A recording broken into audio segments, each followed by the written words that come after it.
Hello everyone, welcome back to my channel and I hope that you're all doing very well. So in today's video, we'll be discussing a short summary of the novel Trying to Grow, which is the semi-autobiography of Darius Vidros Kanga. And if you guys wanna know the detailed story, then I've made another video in 3 parts where I have explained every single detail, and apart from it, I've made a separate video on character sketch of the novel. So if you want it, I have given the link of those video in the description box so that you can find it easily. तो अब हम finally इस पूरी novel को शुरू करते हैं. This novel was published in 1990.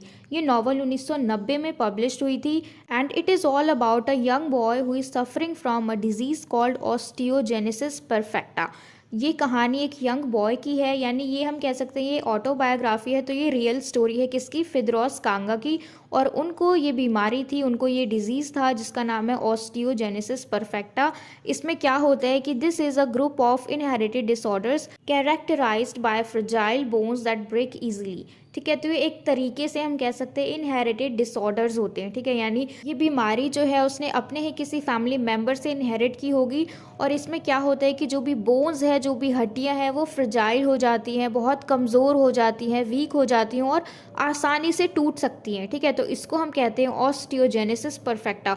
और ये जो डिजीज़ है ये पूरी बॉडी पे इफेक्ट करता है, पूरी बॉडी पे असर करता है. इससे जो ग्रोथ है वो कम हो जाती है. और इसीलिए जिसकी ऑटोबायोग्राफी आज हम पढ़ रहे हैं यानी फिदरौस कांगा, वो एक डिसेबल हैं क्योंकि उनके जो दोनों पैर हैं वो बहुत छोटे छोटे हैं, इनकी हाइट बढ़ी ही नहीं. ठीक है, और ये बहुत ज़्यादा वीक हैं. And he is a boy who would never go taller than 4 feet and will never be able to walk. यानी ये एक ऐसा लड़का है जिसकी हाइट कभी भी 4 फीट से ज़्यादा नहीं बढ़ेगी और ये अपनी ज़िंदगी में कभी भी चल नहीं पाएगा. ठीक है, फिदरौस कांगा जो है ये व्हील चेयर पे बैठते हैं. ठीक है, क्योंकि ये वॉक नहीं कर सकते इसलिए. He has a supportive family, mother, father and sister. इसकी जो फैमिली है बहुत ज़्यादा सपोर्टिव है, हेल्पिंग है. इसको कभी भी कोई भी फिजिकल एक्टिविटी नहीं करने देते, यहाँ तक कि इसको ब्रश भी खुद ही कर देते हैं, इसको नहला भी देते हैं. ठीक है, and he is the youngest one. ये अपने घर में सबसे छोटा है. He loves reading books. इसको बुक्स पढ़ना बहुत अच्छा लगता है. And he becomes a sex maniac by his mid teens. And after his school exams are over, he spends his time lusting over Tina and Ruby. इस novel को अगर हम डिटेल में पढ़ेंगे तो हम जानेंगे कि ये एक सेक्स मैनिएक बन जाता है अपने मिड टीन्स तक. और उसके बाद जब इसके एग्जाम्स ख़त्म हो जाते हैं, then he spends his time lusting over Tina and Ruby. Tina जो है इसकी कज़न है और रूबी इसकी फ्रेंड है. And in this novel we call him Brit. और इस पूरे नावल में हम इसको ब्रिट कहते हैं. ब्रिट क्यों? क्योंकि इसके ब्रिटल बोन्स हैं, यानी बहुत नाजुक सी इसकी हड्डियां हैं जो आसानी से टूट जाएंगी. और इसकी जो बहन है डॉली, इसी ने इसको नाम दिया था ब्रिट, क्योंकि ये ब्रिटल का शॉर्ट है. ठीक है, and he likes Cyrus and later Amy becomes his girlfriend but end up fighting and Amy leaves him.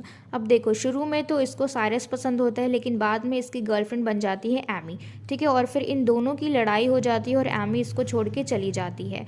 और ये एमी जो है ब्रिट से पहले ये साइरस की गर्लफ्रेंड थी. And in the beginning he was despising himself the way he looks, but as he grows he realizes that he liked the way he looked. अब देखो, शुरू में जब इसको आदत नहीं थी, इसको घृणा होती थी अपने से, इसको नफरत होती थी अपने शरीर को देख के. जब वो दूसरे लोगों को देखता था, जब ये नॉर्मल लोगों को देखता था तो इसे बहुत बुरा लगता था क्योंकि इसकी हालत सबसे अलग है और इसको अपने ऊपर तरस आता था, इसको खुद को देख के घिन आती थी. ठीक है, क्यों? क्योंकि इसके जो शरीर का बनावट है वो प्रॉपर नहीं है. ठीक है, वो परफेक्ट नहीं है जैसा कि एक नॉर्मल इंसान का होता है. लेकिन जैसे जैसे इसके ज़िंदगी में काफ़ी सारे इंसिडेंट्स हुए, काफ़ी सारी घटनाएँ हुई, उन सारी चीज़ों ने इसे सिखा दिया कि ये जैसा है वैसा ही अच्छा है.